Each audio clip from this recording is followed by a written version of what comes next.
Yo, what is going on, everyone? Welcome back to my channel, JenksTCG. Today we're taking a interview with the POG champion, Isaiah Bradner, who is rocking that Pikarom and Vikavolt deck to a first place finish at the Atlas POG Championships event. So I sat down with Isaiah, talked a little bit about his tournament, his matchups, and a little bit about him as a player. So if you guys enjoy the content, be sure to like, comment, and subscribe, and I'll see you guys in the interview. Let's get into it. And just before we get into it, for anyone that hasn't familiarized themselves with Isaiah and I's list, here it is. And there are 10 lightning energies at the bottom. Yesterday's video was all about my recap and report with this deck list. So if you want to go see that, check it out. And the list will be there as well. So let's get into it. Yo, what is going on, everyone? Welcome back to my channel, JenksTCG. Today, we're going to be sitting down with Isaiah Bradner, talking all about his first place run at the Atlas POG Championships and how he became the POG champ. How are you doing, my guy?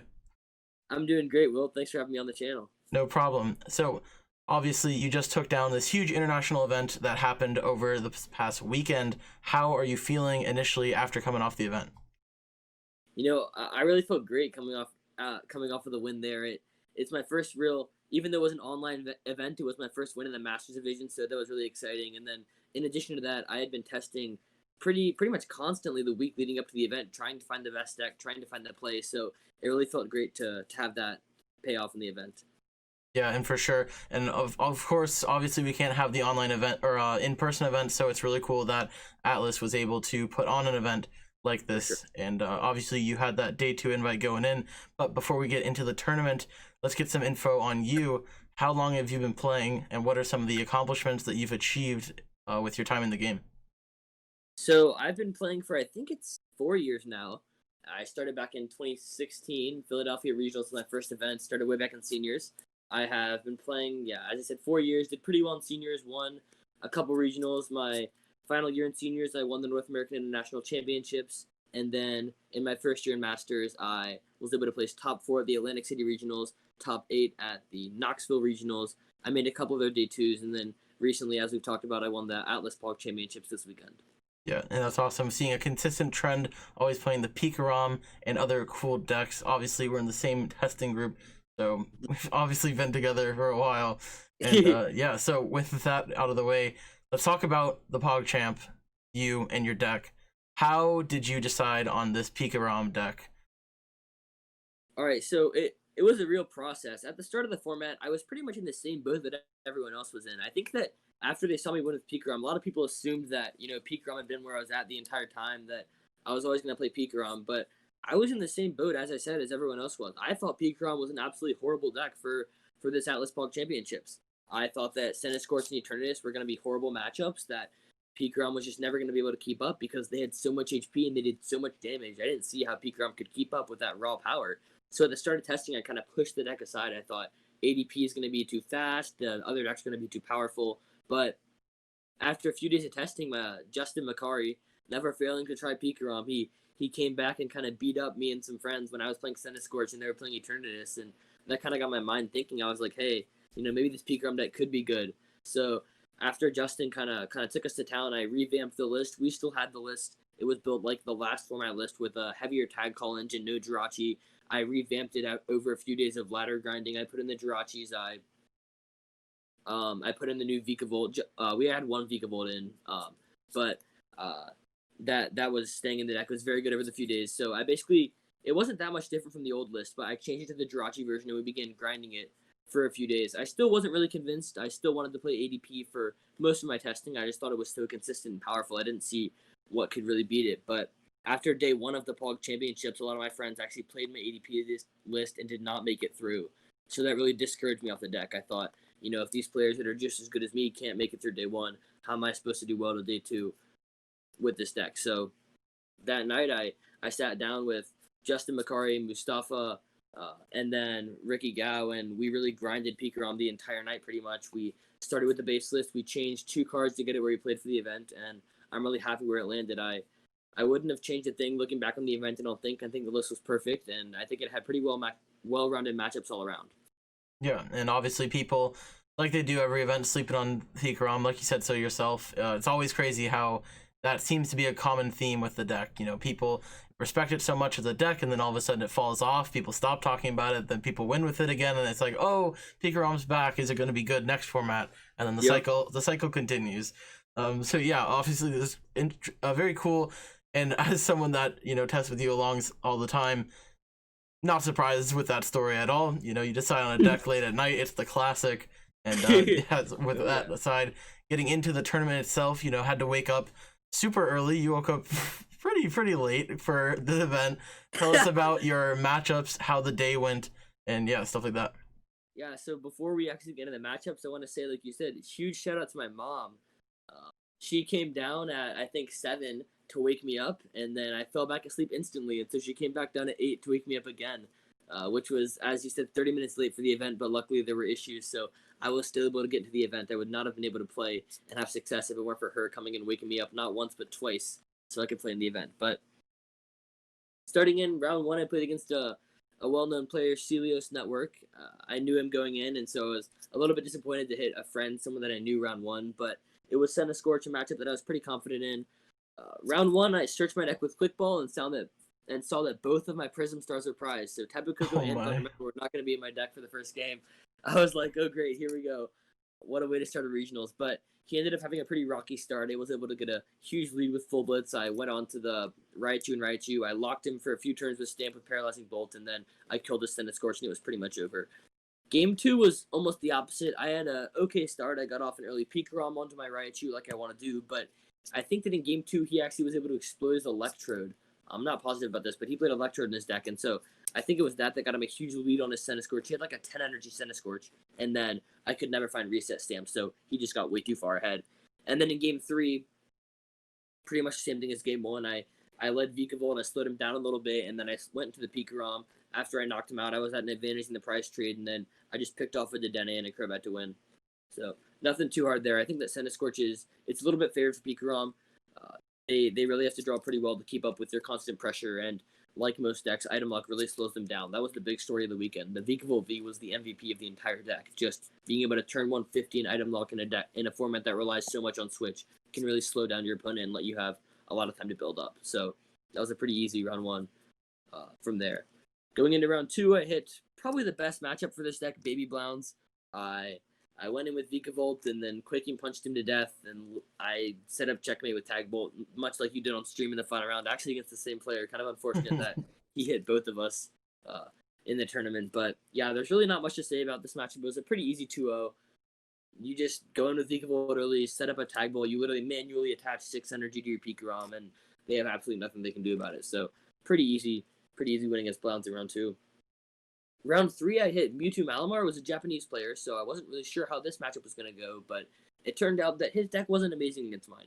He had the Rebel GX for Eternatus, and he had the Latios GX, so he could clear vision against ADP, but he really didn't have a lot of stuff that could hurt what I was trying to do. So this was also pretty simple. I just set up a Pikarom, I full blitzed onto my bench Raichu per normal in this matchup, and after a few turns of attacking back and forth, I was far ahead on the prize exchange. There was one crucial turn where he really needed to draw a Malamar to retreat into his Mewtwo and Mew and get off the Trevnor GX attack, that he could wipe my Pikarom clean, and maybe I could whiff a switch that turn and possibly lose, but he whiffed the Malamar. So all in all, I just went in with an early Pikarom, 2-shot of the first Mewtwo, and then took an easy 1-shot on I think it was a Trevnor for Game 1.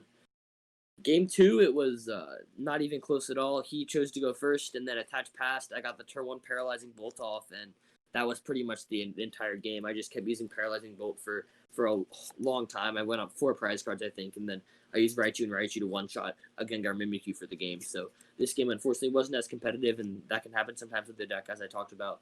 Vikavolt is just so good in this format. If people choose to go first, you can really lock them out of anything. So that was an intense game in Game 1, but Game 2 and didn't end up being as close.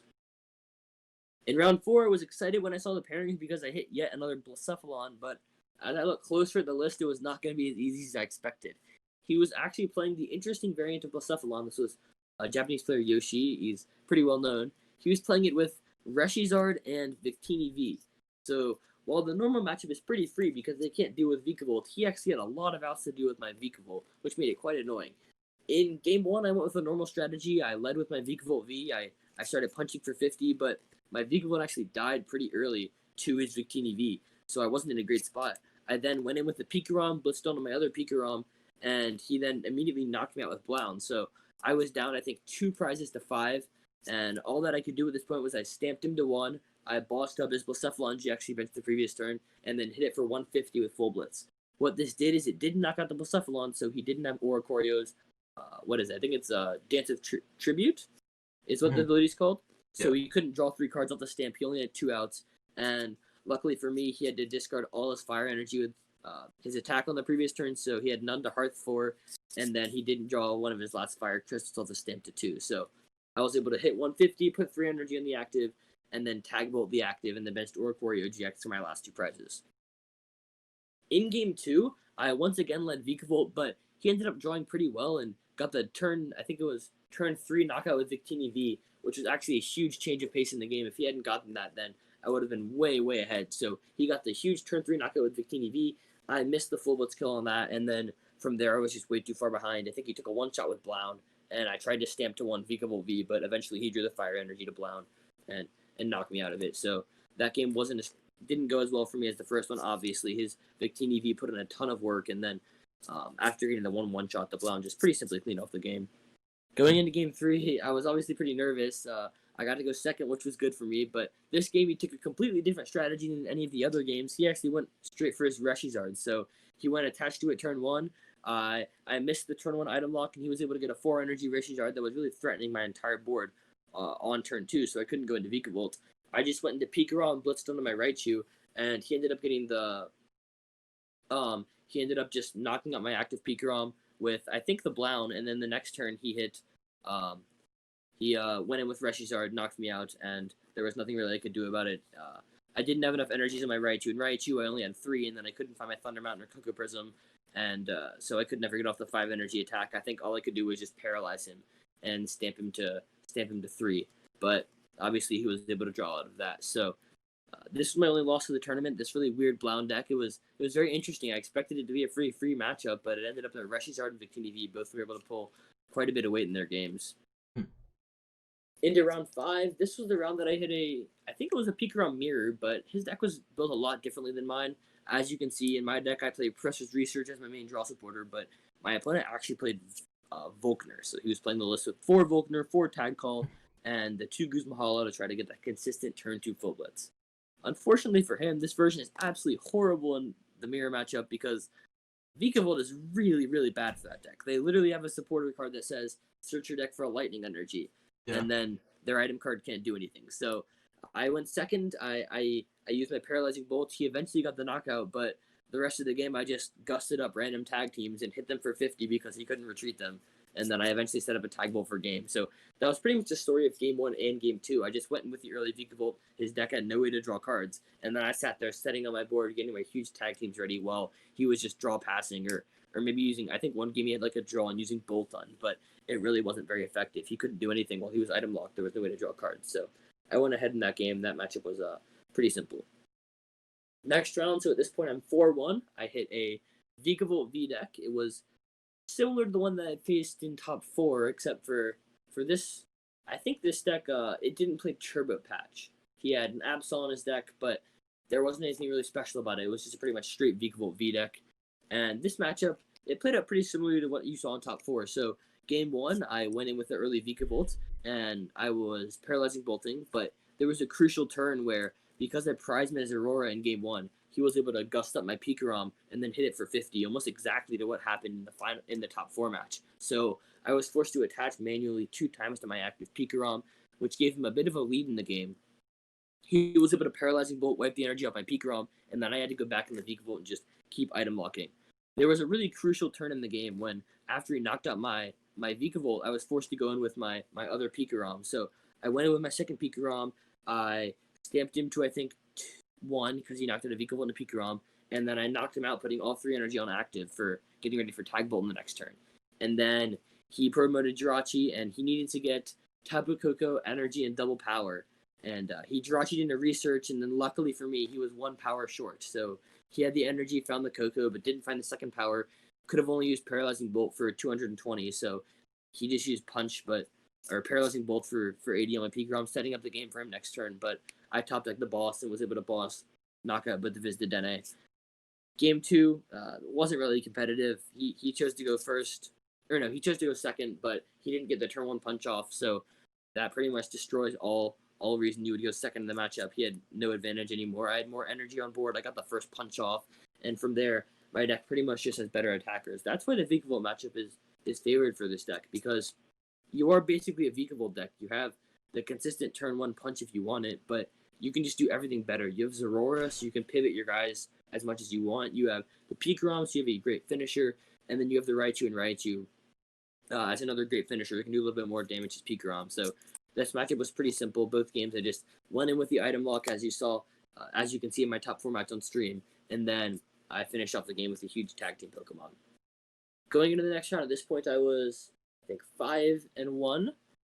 And in this next round, I hit yet another baby Blacephalon. It's Andre Scuball. He's a pretty well-known player as well. He top 4'd EUSC and top 8'd Brazil. So very well-known player. And once again, as I said, baby Blacephalon, there wasn't really much he could do. In game 1, he tried to go in with Blound GX, and he actually almost got somewhere. I took 1 prize with my Vikavolt, and then I had to flip through Confusion because I whiffed a switch. So this flip was huge. I had to use Super Zap Cannon to try to knock out the Blound GX. Luckily for me, it was heads. I knocked him out, and then I was infinitely ahead on the prize trade. But that matchup, as I said before, you lead Vikavolt, you power up a Pikarom. There's not really much your opponent could do. It was a pretty simple 2-0 for me. Into my final round on my win-in, I hit Mewtwo Welder. This was a deck I did not expect to see at all in the event. I know that Azul had been hyping it up a little bit on Twitter, but I didn't expect people to bring it. I didn't really see how it beat a good Eternatus player, so I wasn't expecting to see it, especially on my win-in, but here I was against another Japanese player playing Mewtwo Welder. Game 1 was a very interesting game. I went first. I got an attachment on my Vikavolt V, but that was pretty much all. My hand was very dead. My opponent got a Welder. They attached some energy to their Mewtwo and passed, but they got no attackers in the discard pile. So all they had was a Mewtwo with 3 energy that was essentially useless. So I knew that as long as they kept the paralyzing Bolt lock off, I would pretty much win the game. He wouldn't have any attackers. Unfortunately, all I could do the next turn was draw. My hand was completely dead except for a Thunder Mountain, so I played the Thunder Mountain and paralyzing bolted for 50. He had a Hearth in his hand to bump my Thunder Mountain, and I didn't have a Stadium the next turn, or I didn't have an energy for the next turn, so I had to pass with a Vikavolt V, and I think just a Pikarom on the bench, not doing anything there. That let him get way far ahead in the game, and there was nothing I could do from that point. He just had so much more energy on board, he had more attackers, and I hadn't even put any damage on the board, so that game definitely could have gone my way if I had an energy there, but that happens, and luckily I was able to bring it back. So after the loss game 1, I went second in game 2, and these last 2 games were probably the best that I drew across the entire tournament. So I think I turn 1 blitzed both of these games onto my Raichu both times, and then both times he missed the Respond knockout on my Pikarom, so I got a second attack with it in, and then I had the Stamp to 1 plus Vikavolt to set up the game on his second Mew Mew. So what I did was I would hit the Mew Mew for 150, put the energy on my bench, and then he would come up. The first game what happened was he hit the knockout, and so I fed him a Vikavolt. I paralyzing bolted to finish the first Mewtwo off because he had the 2-shot my Vikavolt. So I paralyzing bolted to finish the first Mewtwo off. He didn't have his 1 boss orders because I had stamped him to 3. He only played 1. He couldn't dig for his Great Catcher because I had Vikavolt. And then I hit the Gust on the second Mewtwo plus the Lightning Red GX for game. So going into the final game, there was pretty much an opposite story. Game 1, I got destroyed. Game 2, he had got destroyed. So very nervous going into the final game, obviously. But as I said, I drew very well. I got the turn 1 full blitz off. He missed the turn 2 knockout. That let me both take a Jirachi knockout and get the first hit on his Mewtwo.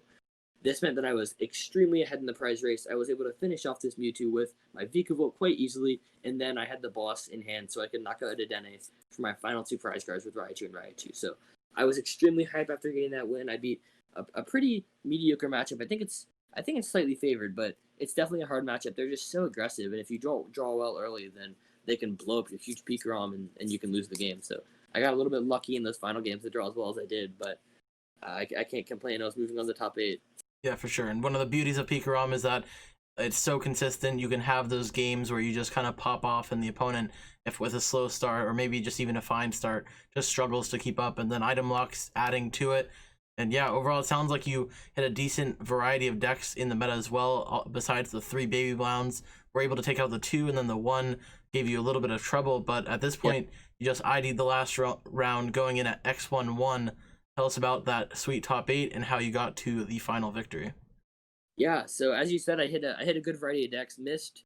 It was actually quite interesting. I missed Eternatus and ADPZ, the two most popular decks in the room, but I ended up hitting a bunch of weird ones along the way. So going in the top 8, I did hit my first ADPZ. I hit Pablo Tablemon, as many of you know him. In top 8, I actually made a pretty horrible misplay. I benched a Vikavolt GX on turn 1. This gave me an out to lose the game. So what I really want to do in that matchup is I want to attach 2 energy to Pikarom, put a Thunder Mountain in play, have a big charm on my Pikarom, and then I full blitz his ADP for 150, put all the energy on active. His deck has no way to one-shot me, and so then I go Tag Bolt GX next turn and finish off the game with any one prize knockout. There's really nothing you can do to stop me as long as I set that up.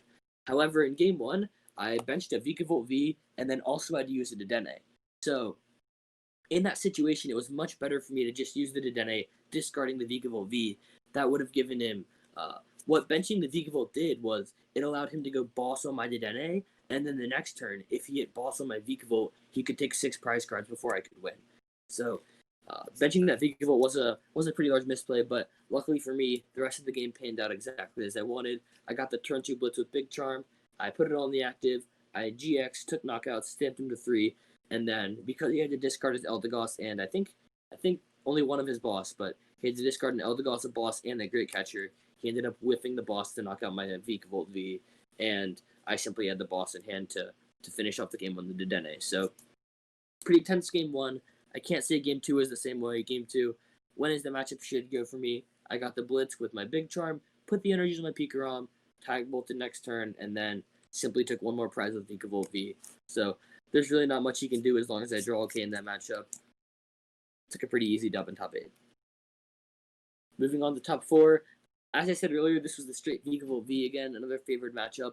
All that I really had to do was I went Paralyzing Bolt early game, locking my opponent. I actually think that my opponent made kind of a misplay in how he played the matchup, at least in my opinion. My opponent was very aggressive with using Super Zap Cannon, so he would go Paralyzing Bolt into Super Zap Cannon almost every time.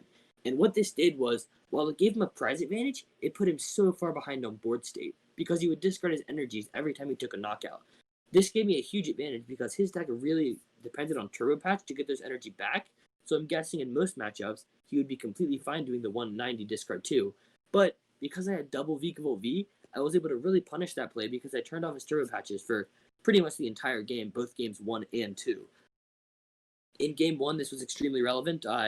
We traded the first 2 Vikavolts, or I traded a Vikavolt, he killed my Vikavolt and a Pikarom, he went down to 1 prize, and then I stamped him to 1 and Paralyzing Bolted his Vikavolt with only 1 energy. Because he only had 1 energy, all he could do was pass, and then I eventually knocked that Vikavolt out with Paralyzing Bolt, and then I took the last 2 prizes the next turn off with the Dedenne. This is almost the exact same thing that happened in game 2. He went for a risky Super Zap Cannon play, I stamped him to 2, item locked him, and then there wasn't really anything he could draw for the stamp, so my opponent played it a little bit aggressive, but regardless, I think the matchup is pretty good for me. As I said earlier, I'm kind of like a Vikavolt deck that had more options, so there isn't a lot he can do in Mirror. So this was also a pretty easy 2-0, and then I was moving on to the finals. And the finals, you go against that Sander and his crazy control deck, gatekeeping the boy from getting a win. How did you accomplish that? Yeah, so I was pretty excited going into the finals. I knew that there was a control in top 8, but I actually didn't know that it was Sander until I think top 4. So after I finished my top 4 match, I went and looked, and I was like, wow, it's actually Sander playing. Sander is one of my favorite players. I've loved watching him for years. He has been a huge inspiration to me. He's one of the reasons I actually played Pidgey to an earlier regional this year. So I love Sander as a player. It was a great honor to be able to play him in the finals. Game 1 kind of played out perfectly for me, to be honest. I started the Vikavolt. I got a turn 2 Paralyzing Bolt off. I was able to hit a Zacian for 50. And while I think this is better, he did this on purpose. He used Birdkeeper to move into his Zacian V. And while this was the right play for him, it also opened up a really important line for me. This put his Zacian down to only 100 and it's 120 HP, which means that I can tag bolt it while it's on the bench. So that was extremely important for the late game. What happened pretty much through the entirety of this game is I used Paralyzing Bolt to take knockouts while attaching basic energy to my bench Pikarom. what this did was it made sure that he couldn't disrupt me through crushing hammers or reset stamps or anything like that while I charged my Pikarom on the bench. While I was doing this, I was also constantly Marnieing him. So one very pivotal moment in the game was he used some card. He used Rosa, yes. So I took a knockout on, I think it was a Jirachi to go down to 4 prize cards. And then he used Rosa for his Channeler. I immediately saw this as an opportunity, so I quick balled for my Eldegoss for Marnie. What this did was this shuffled his Channeler to the bottom of his deck, meaning he didn't have access to it for at least a turn. I then used Item Lock on his active Giratina. As he couldn't draw his Channeler, he just drew, I think, the 4 or 5 cards he drew the 4 from Marnie, he double Centino'd, and then drew through his Zacian. At this point, I had 3 energy on my bench Pikarom, so I was all loaded up for Tag Bolt on the next turn. All I had to do was dodge the Channeler or him having Articuno plus Boss for 1 more turn, and I knew I would have Checkmate on board. So I did all that I could do. I drew, I used E-Power, and then knocked out his Giratina. He luckily did not hit the Channeler or the Articuno Boss, and I was able to get the Tag Bolt next turn for 3 prizes. So that was definitely very fortunate for me, being able to have the Channeler revealed when he took it off Rosa, so I knew when to use the Marnie and knew it would stay at the bottom of his deck. But that's what I have to do in that matchup. I have to go in early Vikavolt, hope it gets me a break, and then finish off with Pikarom. So it went perfectly in game 1. Moving on to game 2. Game 2 was actually really horrendous for me. It was pretty much the opposite. I went in with Vikavolt V early, but he had Crushing Hammer Heads, he had Faba, he had Yell Grunt, so I didn't use Vikavolt V to attack for, I think, like the first 3 turns. And at this point, his board was way too set up. If their board ever gets set up and developed in this matchup, it's very hard for Pikarom because you need him to constantly be on the back foot, right? I need to be maybe 2 prizes, 3 prizes ahead, threatening a Tag Bolt for game by the time that he gets his Centino set up. But in this game, all that I had was 1 energy on a Vikavolt every turn. I was just attaching, he would Yell Grunt or Channeler Crushing Hammer it off, and there was nothing that I could do to really put pressure on him. So this was pretty much a nightmare situation for me. We sat there for about 40 minutes while I paralyzing bolted and just hoped that he would mess up, while he looped with Channelers and Scoop Up Nets and Crushing Hammers to pretty much lock off all my energy. There was nothing that I could do in this game. I just sat there and played it to the best of my ability. Luckily for me, this game actually took forever. I think that the first game took 20 minutes, and this last game took 45. The second game took 45 minutes, which was obviously a huge increase from the first game, and this gave me the easiest win condition in Game 3. Obviously, as you said, the reason that Sander, he's been so close to winning so many times, but he's gotten locked out by the time rules. The time rules in the Pokemon trading card game are, if the match hits time, whoever has more prizes left, or less prizes left, is considered the winner. So in this Game 3, all I had to do was I powered up a Vikavolt V, used an Electro Power, knocked out his Zacian V, drew 2 prize cards, and as long as I made sure he didn't get a 3 prize knockout himself, I was going to be the champion, and I was able to do that for the last few turns. I kept my deck at a very reasonable amount of cards. I think it was around 20, and then I just made sure to move around my Pokemon. I Jirachi'd, made sure my hand was big to respond to whatever he had to do, and after taking 2 prize cards, I knew there was no way he could come back, and that's how I won the finals. Yeah, and a very impressive showcase of that skill. It's unfortunate for Sander, obviously, like we've already said, about the time rules and stuff like that, but a well-deserved win with a broken deck, created by you and Justin and the other guys. Pikarom running it back for potentially the last time, but it seems that every time someone says that, it comes back. So I wanted to get your opinion on the format, the pre-rotation format as a whole, because it seems that although people do this every format, a lot of people were disappointed with this format and how it felt playing. Do you have any thoughts on that? Yeah, so I usually don't have any thoughts on the format. I usually just play, and I don't really have any reflections. But during this format, I kind of did have that feeling of I did enjoy playing Pokemon. I always loved playing Pokemon, but it didn't feel like I had as much control as I do in some other formats. With ADPZ, with Eternatus, with Centiskorch, it kind of felt like the entire game came down to a player's turn too. In Eternatus versus Centiskorch, it was just, did the Eternatus kill the Centiskorch player's 5 energy Centiskorch? If they did, they won. If they didn't, Centiskorch would win.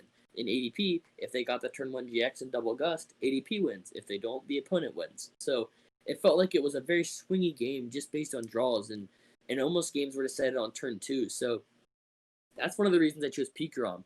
I felt like it was the only deck that I was testing that could draw bad in the early game and then come back in the late game because of that stamp plus item lock. It's just so powerful in this format. So while while I don't think this format is absolutely horrible, obviously it was still a playable format, right? I do think that it's probably my least favorite format we've had in recent years, as it was just decided so early, and pretty much the entire format was just big hitters slamming at each other. Mhm. Absolutely. And because you were technically the final player standing, I think a good precedent for future online events would be to hear your opinion on how the event was ran. I know there were some technical difficulties in day one, but at least from my experience, day two was pretty smooth.